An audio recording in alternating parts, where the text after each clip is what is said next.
Hey, Hey, how are you? I'm good. How are you? Good, good. It's nice to see you. It's nice I to see know. somebody virtually. Yes, yes, very good to see someone. I've been like going stir crazy in the house. Oh How my about you? God. I feel like I've watched everything on Netflix. Like I'm listening to podcasts, but now I'm like, what else can I do? Like, this is insane. Yeah, I was just sending a story or sending a live to a few people just now, sending a Okay. message. But thank you so much for joining, and thanks to everyone for joining. And if you're new to following Work Hard, Travel Well, my name is Kim Hawk, and I'm the creator of Work Hard, Travel Well, which where I show you kind of how to maximize your PTO, tips for corporate travelers, and just making sure you're using travel for self-care so that you're not getting burnt out at work. And um, on the Instagram Live, I have Tyler Janae, who is of Elsewhere. She's a digital travel and entertainment content creator. You've lived in 3 countries abroad, Mhm. and you don't plan on stopping. You know, after traveling to 25 countries, that's awesome. You're on a mission to diversify the travel space and starting to work with youth and study abroad. Yes, yes. Study elsewhere. I just got it up and running, and now all this stuff happened, and I'm like, okay, that's okay. We're Right. still gonna keep it So, going. We just gotta take a little break for now. But yes, thanks for inviting me. thank you for coming. So I hope you're doing safe and well. So how are things going? Like with, I know we're all kind of missing travel. We've been following each other for a while now, so I know Hmm. like we're all missing travel. But how are you, and how are things going out in California? Well, I'm in LA, so it's a little bit different from the Bay Area, but they basically, the lines are wrapped around the corner for grocery stores, like wrapped. Like I've never seen anything like it. And so I decided to actually go to an hour away from LA, which is in like Rancho Cucamonga area. And Mhm. it's more suburbs, and so the lines are not as long, it's not as crazy. And so now that I'm further away, it doesn't feel as scary as it did before. Because I'm telling you, like driving past those grocery stores and just being like, how is this even happening? Is driving me a little crazy. But now I'm starting to kind of accept it as like kind of like the new norm. And I'm Mhm. trying to find more ways to be creative and get outside and different things like that. What about you? So same as well. I work from home anyway, so I was getting to a point when I was getting kind of like wanting to do something different and like maybe go work from a coffee shop or maybe go work from like somewhere else. But then this happened, so I'm like, well, I guess I'll stay home. And then we actually just went on lockdown. The city of Atlanta went on lockdown this week. So 14-day Really? lockdown, only essentials. Can't do anything. I had a hair appointment scheduled for next week, so I'm currently trying different twist outs and things like that I feel into. you. I'm like, the hair shops are closed. Lord have mercy. I'm like, that's an Yeah, essential. That's an yeah. essential. So it's just been just taking it day by day. I've been working on a lot of different creative things and trying to finally get some content out there and Mhm. learn different things. And also watching Netflix. I've caught up on like 2 seasons of different shows, and I'm just taking it day by Have you day. watched Tiger King yet? Not yet. I was actually seeing all the different memes and stuff about it. So I'm like, what is it about? I mean, so you watched it yet? Or- I've watched it. I binge watched it all in the same day. It's a limited series, so like 7 episodes, but they're all about 40, 45 minutes maybe. But it's just chaos. Like it's just about people who own tigers and their relationships with each other. And as they're destroying each other, like, being upset at each other, you start finding more things about them that are pretty wild. And so I think that's what kind of keeps you going. But I've always been a big documentary type of person. So if you like documentaries and you like wild, crazy, I can't believe this is happening type of stuff, then that's definitely a show for you. I'll have to check it out. It's not like, I'm not really turning anything down at this point I because know, so much right? time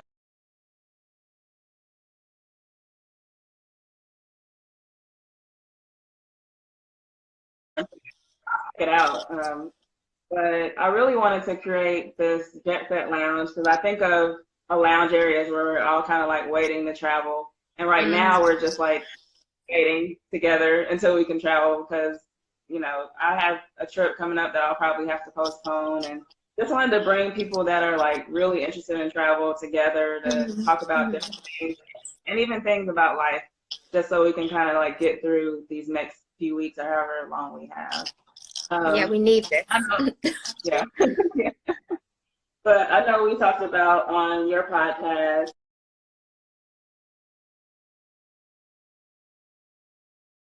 about like group travel and things like that. And you talk about dating and different things as well on your podcast. Mhm. And Mhm. we talked about the group trip. I kind of want to talk about kind of like the opposite about solo travel. And I know you do a lot of solo travel and kind of just like why do you travel solo and what made you kind of get into traveling solo? Well, as I studied abroad, so that was like my first way into travel, period. And so that's something I had to do on my own. I went to Costa Rica. And then when I came back, I was kind of addicted to it. But I know I had to go back into the workforce. I had just graduated. And so I decided to be a teacher. And I realized I had all this free time, like spring break, winter break, 3-day holidays, and I realized that my friends and my family, like they didn't have that same benefit. They weren't able to take all those breaks. And so most of it was not enough time for people. And so I could be able to go somewhere for like a week or 2 weeks for my spring break. And my friends were like, I can't do that. Or I just simply can't afford it. And so I started to think well, maybe I can meet someone when I get out there. Maybe I can, hop on a dating app and meet someone. But then I just realized at that point, like, just go for it. Like, if I'm waiting for people the rest of my life, like, I'm never going to get anything done. And so I just took that leap of faith. And actually, now that I think about it, I was going through a breakup at the time. Okay. Like we were back and forth with each other, like, oh, we're together. It was about 4 years, but it was getting towards the end. And our anniversary was coming up in 3 months. 3 months, yeah. And so I was like, you know what? Like, I'm a big anniversary person. So I was like, you know what? I need something else on this date. I can't continue to have this anniversary date be for him. Like, I'm done. No, I need something else. Right. It's a little petty, but I had to. And I just decided to book a trip on that exact same day. And I went to Europe for about 10 days. And that was my first like real solo travel experience. And I thank him for that.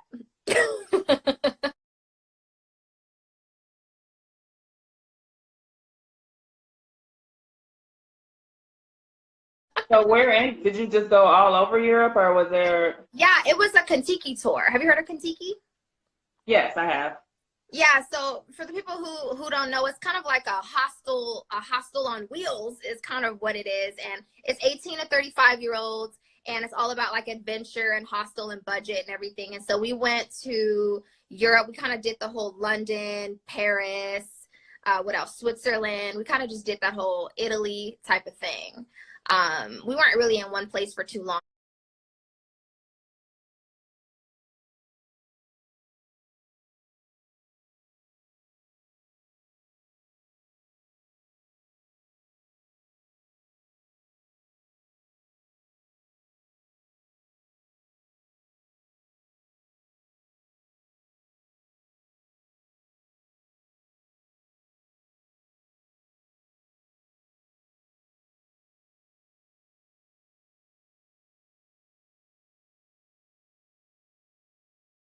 It was kind of just to see if you liked a place and you want to come back and visit it later. But yeah, that was my first solo trip. Okay. Hooked. And I'm kind of like the same way. When I was working, like usually I would kind of decide at the last minute when my vacation would be. And I came Mm-hmm. to like the end of the year and I'm like, so I have these days I need to use, but I know if I ask someone to go somewhere tomorrow, they're not gonna go. So I started Mm-hmm. really small. I lived in Charlotte at the time and I drove to DC and just that was like a 6 hour drive. I started small that way. Goodness. Then the next trip Mm-hmm. was San Francisco and then finally I went out of the country to Turks and Caicos, just doing different solo trips, and been doing a Mm-hmm. lot of solo travel since then because you can't really find people's schedules to match up. And then It's so hard. It's so hard. Mm-hmm. and then we talked about like how you can't travel with everyone, so it's like you gotta, do what works for you. Mm-hmm. Nervous when you like that first trip? Were you nervous when you traveled solo? Super nervous. Super. I think anytime you do something by yourself that you've never done, like there's like this adrenaline rush. So I was out there and I didn't speak, French. I didn't speak, any of the languages that we went to those places, when I went to those places with Kentucky. And so I kind of just had to dive into myself. I was like, this is like something new for me. Like, I have to experience it all, not just the good things, but also the things that make me nervous. So like, for an example, I was walking down one of the streets in Italy, and it's like some guys are kind of looking at you because they're like, why are you by yourself? But they're not saying anything, they're not being aggressive. But as a woman by yourself, it can make you feel a little like, oh, I'm scared, I can't believe I'm doing this. But I've never had an experience that made me like extremely uncomfortable where I felt like I didn't want to solo travel anymore. I think it's really important to make sure that you vet everything that you do, like not just where you stay, but where you're going to go out, where you're going to eat, because we need to hear reviews being a solo traveler. So a couple of times nervous, but not anything that's like ridiculous. Yeah. And I started probably about 6 years ago, and that first international trip, I was like, what am I doing? Like, and Turks and Caicos is like a honeymoon spot, and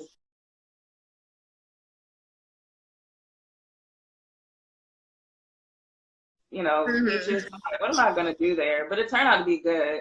But even last year, I went on a solo trip, and I was still like, I'm going to cancel this. I want to cancel this trip. So I still get nerves, and I don't know why, because when I get there, I usually have a great time. Yeah. Would you recommend Turks and Caicos as a solo since you went? Like, would you recommend me to go solo? So Turks and Caicos, like, it was really nice. The only thing about it is it's really expensive. So if you're going by yourself and you're not able to like split hotel, things like that, it's like it can add up because like snacks and stuff. Like I went to the grocery store, like $3 to $4, $5, $6 for snacks, which are like $2 like for like a can of Pringles back home. So it was really there. But it was nice. If you can do it, I would recommend it. If you really just want to like relax and do nothing, because I went to Provo and like I rented a car because they didn't really have a public transportation system, and I heard some things at the time. Yeah, I heard some things at the time about the taxis being kind of suspect. So it's really R&R, unplugged. I mean, of course you have Wi-Fi, but I wouldn't go there expecting to like turn up or do anything. Like, not Got it. Okay, so not for turn up, more relaxation if you need some time away. Got it. Right. That was kind of my same experience when I went to the Bahamas. I went solo. That was my last trip I went to before all this happened. And I would say the same thing. It's definitely a romantic destination. It's not a lot of solo people around. But I think when you choose a place when you're solo traveling, you have to be very careful and think about public transportation. Think about safety at night. So I agree with you on that. But I would love to go to Turks and Caicos. Sounds beautiful. Yeah. So that, you say about safety. What safety precautions do you take when you're traveling solo, especially abroad? The first thing I do is I like to look at the reviews on everything, and I'm in a lot of Facebook groups. So like all the Facebook groups I'm in, the first thing I'll do if I think about a place, so like the Bahamas, I just type it in. Nassau,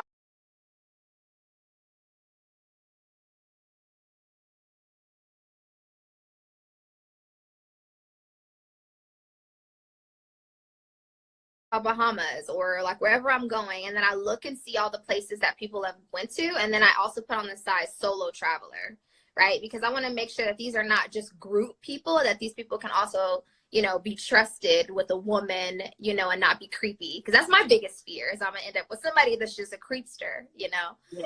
That's right. Also, with like my parents, I have to just make sure I give updates all the time. Like, not just one person needs to know, like two people, so like family, I send my flight confirmation, I send where I'm gonna stay, I send any of my tours, like any important contact information, so nobody's freaking out about where I'm going.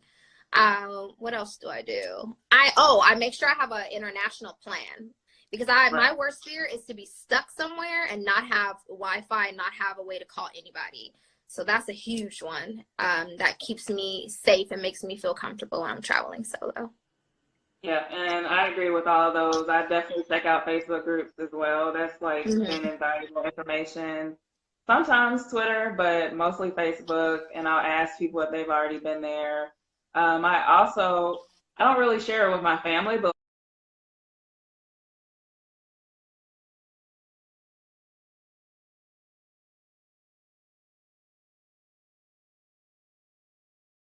like my close friends and my significant other, I share You say my travel.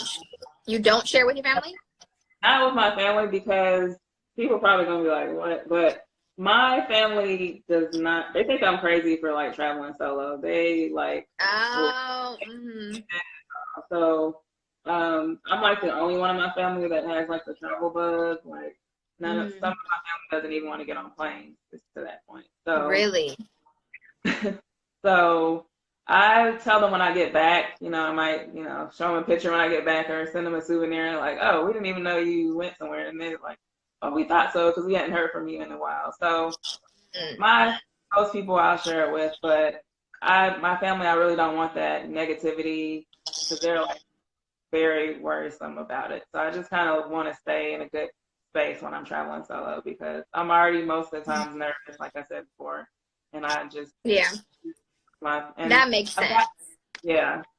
I've got to the point now where I share like my Uber rides. Like when I'm out of the country, I'll share it with someone, just so they know. Oh, like, that's a good idea. Yeah. So it sends notifications like who's the driver, where you left from. It shows the GPS coordinates and everything. So that's something I I do do a that lot. when I'm not here, but I never thought about doing that abroad. That's a really good idea. Yeah. Also, I know. my family. So go ahead. No, go ahead. My family, like, they're used to me traveling. Like, they in the beginning they gave me a really hard time about doing it solo, but I'm like, look, this is me, this is a part of who I am now. So I think the safety and the updates helps them. But when it comes to like my personal life, like when it comes to like marriage and kids and relationships, that's where they're like, sit down somewhere. Sit down. We want grandkids.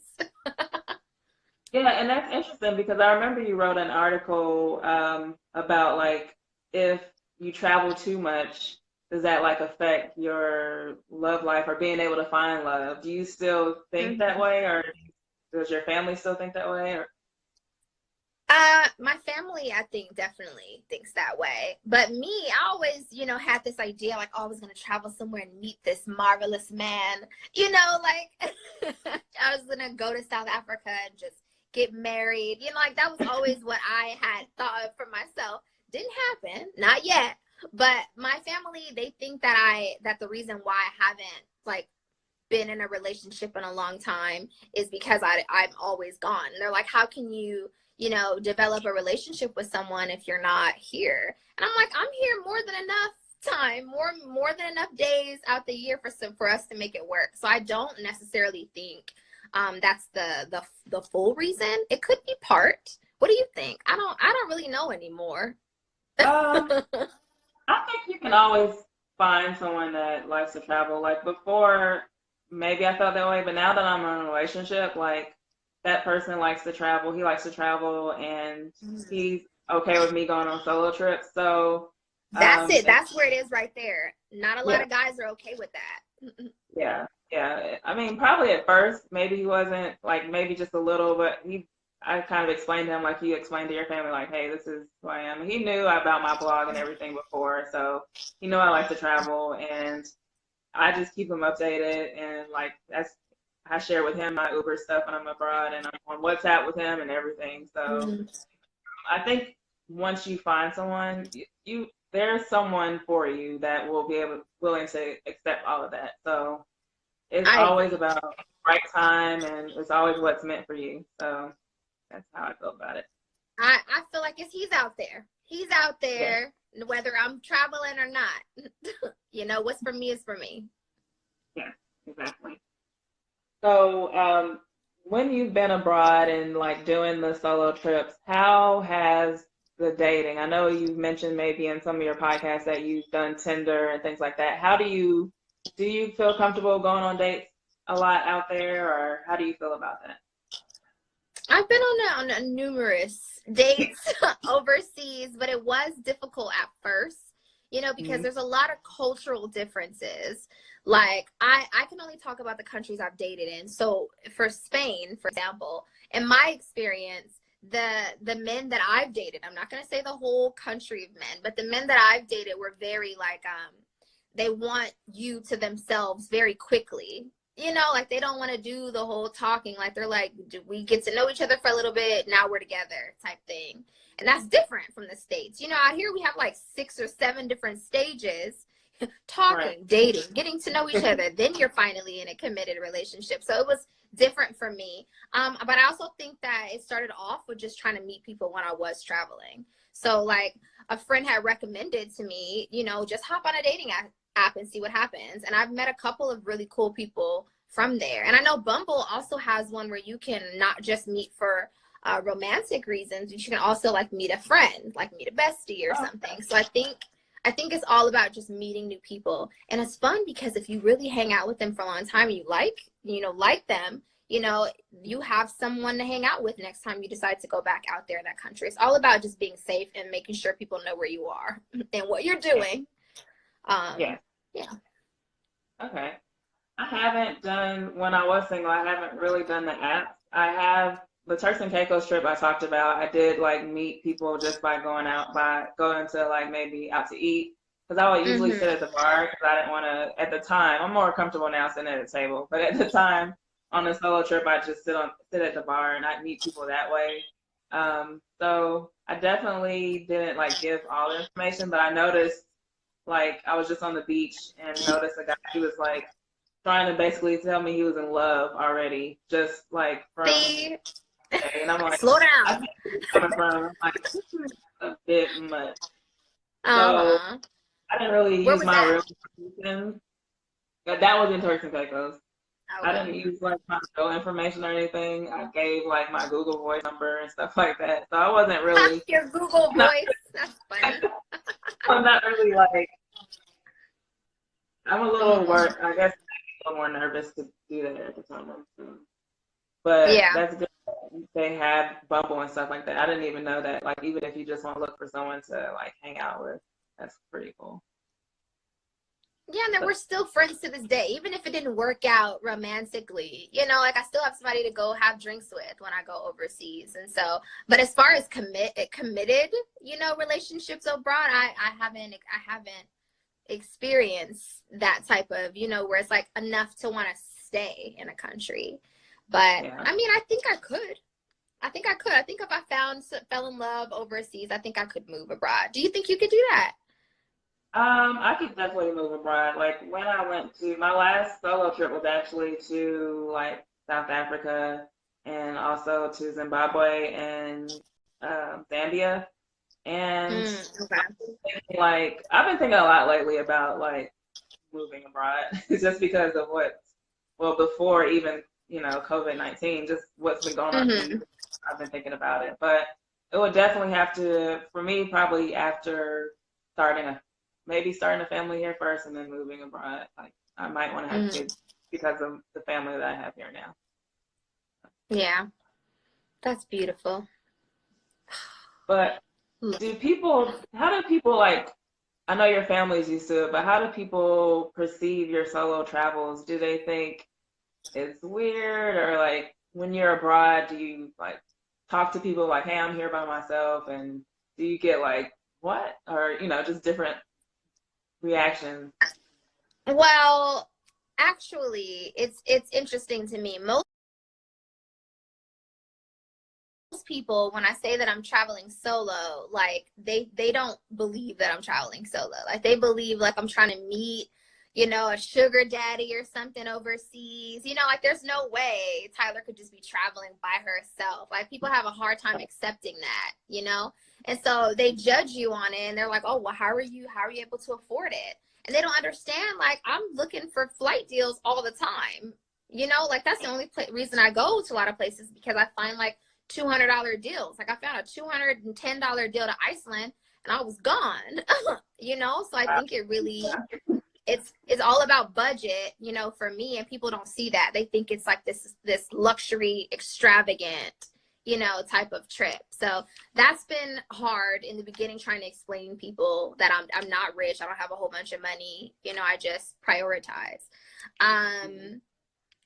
Yeah, as far as people judging me for that. But my family, they don't necessarily judge me as much anymore. Okay. Okay. Well, I guess for me, my last couple trips, like I had actually met up with a family, or met a family on a tour that I was on. I find I meet the most people when I'm on tours. And they're usually like people back from the States, so that's pretty good. But the last family, it was like 3 generations on this trip. And the one of the older ladies in the group, she was like, "Where are your homies at?" And I was like, "What?" She's like, "You're out here by yourself? Like, why?" And that's like, I got that question a lot on my past trips. I went to Colombia last year by myself, and they're, why are you here by yourself? Like, they just They're so didn't get confused. it. Yeah. Yeah, I'm like, why not? Like a So, woman. yeah.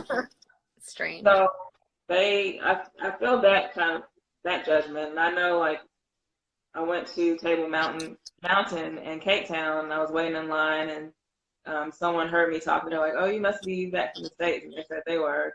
And they're like, "You're by yourself?" And I'm like, you don't have to tell the whole Here we world. go again.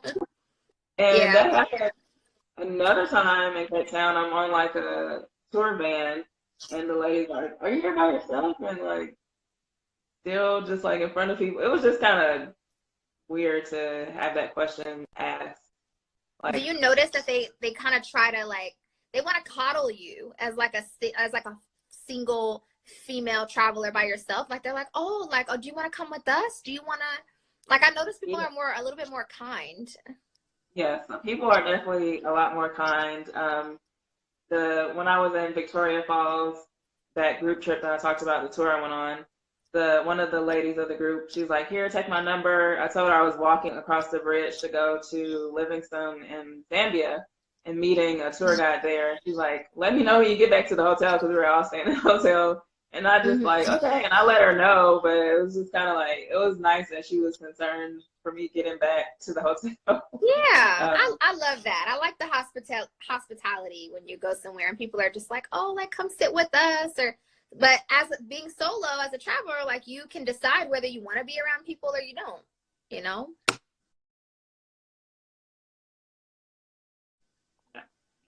So I definitely learned a lot last year. I went on a few different trips, and going back to kind of talking about the events you pick that you go to, I learned the hard way that you should probably, like, maybe concerts and things like that might not be a good spot because you might be kind of a target, people seeing you by yourself. So I Yeah. actually had somebody like following me in Durban. So it's been interesting. Following you? Yeah. What do you Yeah. mean? So like following me as What kind of, happened? yeah, it was crazy. But they followed me around the beach in Durban, and they were basically just, when I moved, they moved. It was a guy. He was just kind of like just following me, and I didn't know what he was following me for. I didn't look. I felt like I didn't look like a tourist. I didn't have like wads of cash. Like, I wasn't being Yeah. flashy or anything. And by the grace of God, I like took off running, and he was in. I took off running. There was like a police station, and so Oh, okay. Thank God. one thing, God. yeah, I learned is like, don't be like, those type of things. You kind of need to look like you know where you're going, but in big crowds, if you're by yourself, you might become a target, especially solo female. So when you said earlier, like choosing your events wisely, that's one thing I would definitely recommend going forward on solo trips.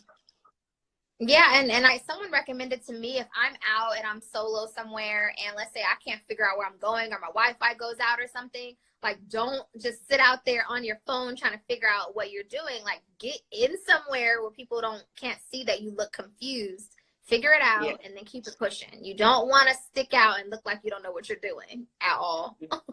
Yeah. So the police officer, I asked her, I was like, "Do I look like a tourist?" Because I had like it was like the African part of Durban, because Durban is mostly Indian. So I was at a concert, and she said probably they looked at your phone when they were might have been standing beside you and saw that you might have been like texting in English or like on a app or something that gave it away. So, Mm-hmm. so kind of going back to like just travel in general, what are you doing right now to get through this time that we can't travel? And I know what we talked about for just in life, but how are you keeping up with planning travel for the future or things like that? Are you just kind of waiting to see what happens? I know I have a flight booked in June, and I'm thinking it's for my birthday. I'm probably gonna have to like push it back. Oh, I hate it. So how are you I doing? I I had a couple of flights for April and May, and so I had to cancel those. But it came in phases because it was like in the beginning of this whole virus situation, like you just start seeing the flights go down. And it was like, ooh, like I saw a $213 flight from LA to Chile. I said, what? And Oh, Argentina. I was like, oh my gosh, like I'm about to book this right now. People just kept saying, don't do it, just wait. And so that was hard for me not to book these super cheap flights. Did you see some of these flights that were out there? yeah. It was crazy. And so I held off. By the grace of God, I held off. It was really hard, and I just feel like I don't feel comfortable like purchasing any flights, even if they're refundable, because I just don't want to get my hopes up right now. You know, like I'm as more information comes out, like I have to move away from the news sometimes because it's kind of overwhelming. And so I'm hoping that by June, July, like I can start looking for something in August. Like that's the month that I'm pushing for. You know, August at the least. Because anything further than that, like I got to get out of here. Yeah. So I booked my flight probably before all of the lockdowns and things, like before even I go to the office one day a week before my boss was like, yeah, don't come in at all. I booked a It's flight because I was already looking, and it was like $330 from Atlanta to Cancun. So I was like, it's on Delta. They won't charge you change fees and things like that. So I booked it, and for our birthday, I'm like, come on. Then I started hearing like people like, Nadine White, who's a travel blogger. She talked about how this probably will go on past the summer, and I start seeing like Essence Fest is pushing back stuff. So I'm like, yeah, June is probably going to be pushed back. So now I'm kind of a little regretful from buying it because hopefully when I'm able to change the date, it's still going to be $330 and not like something Oh my ridiculous. God. I'm like, please. I'm like, maybe my hope is that maybe when things do start dying down, like, and they're trying to get their money back up, that they'll give us these deals, just keep giving us these deals. We'll travel. It just needs to be at a point where they tell us that it's safe to do so. I feel like as soon as they give that green light, I'm going to be like booking like crazy. But yeah, it's been hard. Yeah. So do you think a lot of people are going to rush out and like it's going to be mania, or do you think it's still people are gonna like be cautious if they're going out to these once they give us the green light? I know for us, we're probably so many memes. yeah. I've seen so many memes. Some people are like, you know what? Like I'm gonna let y'all get that first air, and we'll see what happens. And then the other people are like, I'm gonna book ASAP. I think for me, I'll probably book ASAP, but it won't be a flight before August. So if this all ends like in the beginning of June, like I'm not going to go somewhere at the end of June. Like August is my month that I'm hoping and wishing. But I think that people are probably going to take advantage of these flights. But what I can say that I probably won't be doing is going on a cruise anytime soon. Oh, that scares me a little bit too much right now. Yeah, and I was never really a cruise person because I get like motion sickness and stuff. So Mm-hmm. I'm a cruise person, so you won't have to worry about me like going to get it on one, but especially after what happened. So yeah, definitely crazy. That's one I'm like, I'm not doing that for another year. Give me a year. Yeah. Well, thank you so much for joining. Can you let us know where we already know your Instagram name, but just kind of reiterate social media, what projects you're working on, how we can support you. Sure. So, of course, you can find me here at Tyler Janae, and then I also have a blog which is called Elsewhere with Tyler Janae. You can also check out my podcast that we were talking about. It's titled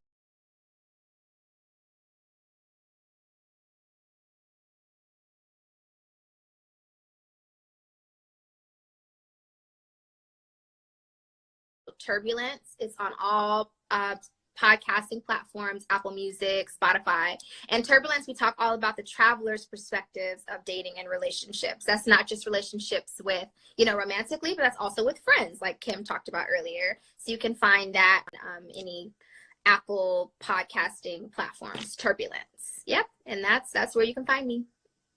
Cool. And y'all, it's a really good podcast. There's an episode about Tinder. I talk about how I got stiffed on a trip. Yes. You need to listen to that. There's a podcast about like if you want to go quit your job and go around and like do house sitting. So it's a lot of different really great topics on there. So make sure you all check out the Turbulence podcast and make sure you follow us both on Instagram. Of course, I'm at Work Hard Travel Well. And I'll be uploading a lot of different travel videos every Sunday on Instagram as well as YouTube/Work Hard Travel Well. And thank you so much, Tyler, for joining. I hope you stay really, really safe and, we all get through this and just be safe out there in California. Thank you. You too. Appreciate it. Thank you for joining. Okay. Bye. Bye.